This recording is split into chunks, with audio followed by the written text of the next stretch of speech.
Bab 18. Mulai terbiasa. Yongki menikmati makan siangnya, masih dengan menu yang sama seperti sarapan tadi pagi, yaitu rendang. Semakin hari, Indria membuat aku terkejut saja. Masakan dia benar-benar cocok di lidahku. Gumam Yongki tertawa sendirian. Apalagi mengingat semalam istrinya yang memijat dengan enak membuat Yongki langsung menupuk ke jidat. Astaga, apa yang aku pikirkan? Bisa-bisa Indria akan besar kepala jika tahu saat ini aku tengah memikirkan dia, gumam Yongki. Entah kenapa Yongki tidak bisa memuji Indria secara langsung. Mungkin karena sudah terlanjur berkata buruk dan sering menghina saat awal bertemu, sehingga dia merasa malu seolah menjilat ludah sendiri. Sempurna sekali hidupku jika bisa punya istri dua. Indria khusus di rumah merawat aku, dan Sinta untuk diajak keluar saat ada acara, gumam Yongki. Dia pun segera menghabiskan makanannya. Sejak tahu masakan Indria, dia benar-benar tidak berselera untuk jajan di luar lagi. Selesai makan, Yongki fokus kerja lagi. Melihat laporan yang menumpuk sudah membuat pusing, sebab tadi pagi mengantar Sinta membeli cincin dulu. Tiba-tiba saja Yongki dikejutkan dengan kehadiran Sinta yang cemberut. Kenapa kamu begitu? Tanya Yongki penasaran. Kenapa kamu membelikan Indria mobil seharga 11 M, sedangkan aku hanya 2 M? Protes Sinta emosi. Aku malah tidak tahu kalau Indria membeli mobil, aku hanya memberinya uang belanja saja, jawab Yongki santai. Jadi uang belanja Indria per bulan sampai miliaran, pekik Sinta. Ya tidaklah, kamu gila ya, ketus Yongki jadi kesal. Wah, jangan-jangan istrimu itu orang tidak benar. Bagaimana mungkin dia hanya seorang dosen bisa membeli mobil semewah itu? Duga Sinta. Kamu jangan menfitnah orang sembarangan dong. Setelah Yongki tidak terima. Kamu membela dia. Sebenarnya kamu masih cinta aku tidak sih? Aku tadi dipermalukan oleh istrimu di showroom karena dia bisa membeli mobil yang lebih mewah dariku. Istrimu itu tidak beres. Pasti diam-diam punya banyak kekasih yang memberinya uang, teriak Sinta. Sinta, jaga bicaramu. Indria itu gadis baik-baik. Orang tuanya adalah pengusaha sukses dan dia adalah pewaris tunggal. Bahkan orang tuaku bisa sukses juga berkat bantuan kedua orang tua Indria. Jadi kalau hanya membeli mobil harga segitu, dia lebih dari mampu. Bentak Yongki marah besar. Sinta shock. Tidak menyangka jika istri dari kekasihnya itu bukan orang sembarangan. Seketika Sinta malu sendiri mengingat kejadian tadi. Tetapi Sinta juga tidak mau kalah masalah Yongki. Sudahlah, aku mau fokus kerja. Kamu sebaiknya pulang saja deh daripada membuat kepala aku semakin pusing, sela Yongki tegas. Iya, maaf. Kalau begitu aku akan pulang dulu, jawab Sinta tidak ingin membuat Yongki marah. Selepas kepergian Sinta, Yongki merasa damai. Sebenarnya aku sudah tidak tahan dengan sikap Sinta. Tetapi aku tidak bisa kehilangan wanita secantik dia, gumam Yongki. Sepulang bekerja, Yongki langsung ke rumah. Dia penasaran mobil seperti apa yang dibeli oleh istrinya. Ketika sampai di rumah, dia langsung terkejut melihat mobil baru yang sudah terparkir di garasi. Lumayan juga selera dia. Pantas saja Sinta sampai meradang dan iri, batin Yongki. Begitu masuk ke rumah, Yongki langsung mencium aroma masakan yang enak. Seketika dia langsung menuju ke dapur dan mendapati istrinya tengah memasak. Mas Yongki, tumben pulang cepat, sapa Indria manis. Iya, kamu masak apa? Tanya Yongki agak kikuk. Aku masak sambal rempela ati dengan petai. Kamu suka tidak petai? Kalau tidak, aku masakin yang baru lagi, tawar Indria. Gak usah masak lagi, nanti kelamaan aku keburu lapar, sergah Yongki pura-pura cuek. Padahal dalam hati girang sekali tidak sabar menyantap makanan tersebut. Kalau gitu, ayo kita sholat maghrib dulu baru kita makan malam, ajak Indria. Iya, jawab Yongki. Indria sepulang dari showroom langsung ke rumah mertuanya untuk menanyakan makanan favorit suaminya. Setelah itu, dia belanja agar setelah sholat asyar bisa memasak masakan kesukaan Yongki. Indria ingin tertawa melihat sikap suaminya. Secara perlahan, dia mulai bisa memahami karakter dan apa yang disukai oleh Yongki. Makan malam nanti akan aku buat kamu teler dengan masakan aku ya mas, batin Indria. Dan terbukti, suaminya yang baru pulang bekerja langsung menuju ke dapur. Melihat suaminya yang sok jaim, tapi aslinya suka, Itu membuat Indria semakin ingin menaklukkannya. Selesai sholat maghrib, Indria terlebih dahulu ke ruang makan untuk menyiapkan makan malam. Mas Yongki lama amat, dia sedang apa sih? Batin Indria. Tidak lama kemudian, Yongki muncul masih mengenakan sarung, baju koko dan juga songgok berwarna hitam. Indria langsung terbongong. Saat ini Yongki tampak begitu tampan, bahkan sampai membuat Indria tidak bisa berkedip. Aku tahu kalau aku ini memang tampan, tapi jangan melihat aku seperti itu, nanti bola mata kamu keluar, sindir Yongki. Indria langsung menundukkan kepalanya, rasanya sangat malu sekali. Tuh, hidung kamu sampai mimisan. Saking terpesonanya denganku kan, timpal Yongki. Melihat Indria yang panik, membuat Yongki tertawa ngakak. Indri, kamu kan pakai cadar. Masa percaya begitu saja apa yang aku bilang? Atau jangan-jangan kamu sudah jatuh cinta padaku ya? Goda Yongki. Indria hanya melirik. Tetapi dadanya saat ini berdebar sangat kencang sekali. Kalau berani mengerjai aku lagi, jangan makan malam di rumah, makan di luar sana, ancam Indria. Tidak masalah, aku bisa saja beli. Tapi kan di luar hujan. Masa kamu tega membiarkan aku kehujanan? Balas Yongki. Kan naik mobil, kehujanan dari mana coba? Sergah Indria ingin membalas mengerjai suaminya. Oh iya, di luar itu mobil baru kamu ya? Lumayan juga selera kamu. Setelah Yongki mengalihkan pembicaraan sambil mengambil nasi di piring, Indria sudah hafal betul dengan sikap suaminya ini. Tetapi karena sedang ingin menaklukkan hati Yongki, dia membiarkan suaminya itu makan dengan tenang. Sudahlah, aku lelah bertengkar, sebaiknya kita makan saja, ajak Indria. Dengan sepenuh hati, Indria mengambilkan lauknya. Kedua mata Yongki sudah langsung bersinar-sinar.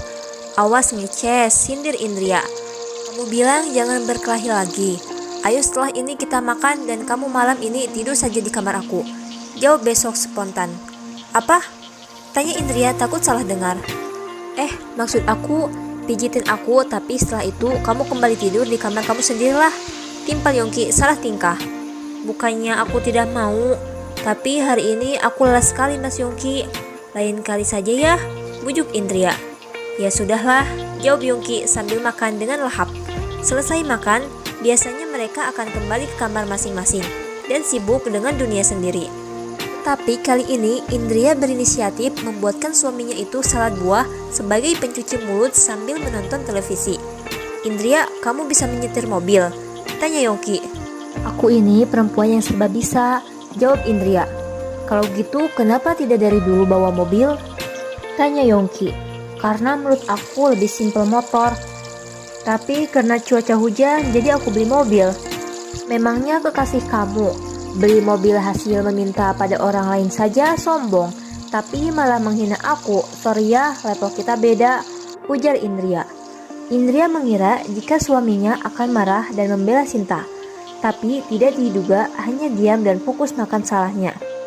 Entah apa yang dipikirkan Yongki saat ini, tetapi Indria merasa jika sikap suaminya sudah mulai hangat dan jauh lebih baik. Mas, sebelum tidur jangan lupa sholat isya, ucap Indria mengingatkan. Bukannya aku tidak mau, tapi aku lelah sekali. Kalau kamu saat ini memijatku, mungkin aku bisa punya tenaga untuk sholat, jawab Yongki. Kenapa suruh aku? Minta saja pada kekasihmu. Enak sekali jadi Sinta. Tidak mengurus kamu, tidak memasakkan buat kamu, tapi tinggal minta duit-duit. Sedangkan aku hanya dapat getahnya saja. Tolak Indria sengaja membuat suaminya tersadar. Jadi kamu minta duit, bukannya duit kamu malah lebih banyak dariku? Tanya Yongki serius. Terus kalau aku banyak duit kenapa? Kamu jadi mau lepas tanggung jawab? Tanya Indria.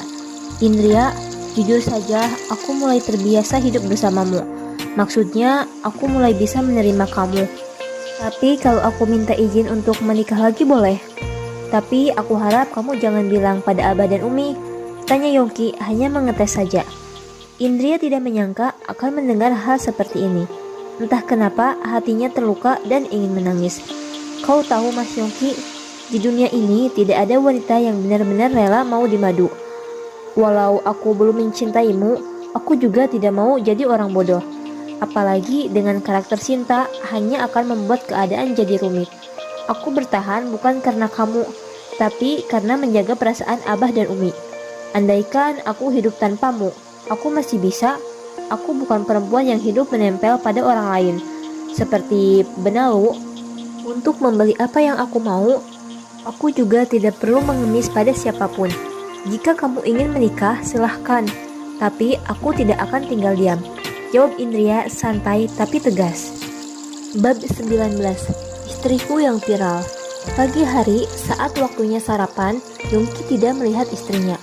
Tetapi di atas meja tetap ada kotak bekal makanan untuk dia bawa kerja. Yongki mencari ke dapur. Bahkan sampai ke kamar istrinya juga tidak ada. Akhirnya Yongki keluar, ternyata mobil baru Indria sudah tidak terlihat. Tumben dia berangkat lebih pagi. Saking semangatnya memakai mobil baru atau memang marah padaku? Gumam Yongki. Semalam Indria memang tampak marah saat dirinya bilang mau menikah lagi. Tapi Yongki itu hanya ingin mengetes. Sebab bagaimana mungkin ada wanita yang bilang mencintainya padahal dia sangat tampan, menawan dan juga penuh pesona. Akhirnya Yongki sarapan sendiri. Ada perasaan sepi yang mulai mendatanginya. Kenapa aku jadi ragu untuk melamar Cinta? Aku ini adalah Yongki. Sejak kapan aku jadi penyemucut begini? Gumam Yongki. Dalam hatinya ingin membatalkan niat lamaran Cinta. Tetapi harga dirinya tidak mau kalah tunduk pada istri. Setelah sarapan, Yongki langsung berangkat kerja. Sesampainya di sana sudah ada Miftah.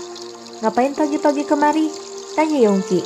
Nih, aku kembalikan ponsel yang aku beli kemarin. Belum aku apa-apain, ujar Miftah dengan wajah masam. Kau kenapa? Bukannya itu buat pacar kamu? Tanya Yongki tak bisa menahan tawa. Sialan sekali, dia minta ponsel sudah aku belikan. Ternyata malah selingkuh. Ya sudah, aku tidak jadi kasih dia. Aku kembalikan ke kamu saja deh. Lumayan 25 juta bisa buat kita minum nanti malam. Jawab Miftah. Sepertinya tidak deh. Kamu tahu sendiri istriku bagaimana.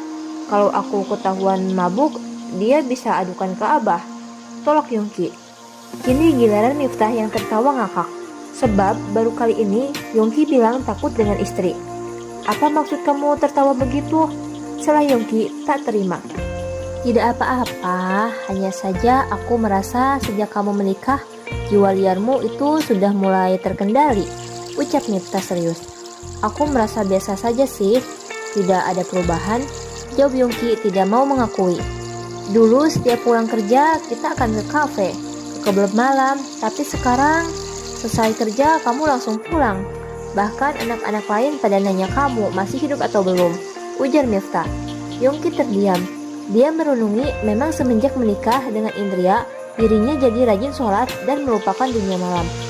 Setelah kerja juga kepikiran ingin makan malam di rumah masakan istrinya. Oh iya, kita membahas istri kamu yang bercadar. Aku jadi kepo juga sama dosen bercadar yang lagi viral. Salah Miftah. Dosen bercadar apaan? Tanya Yongki tersandar dari lamunan.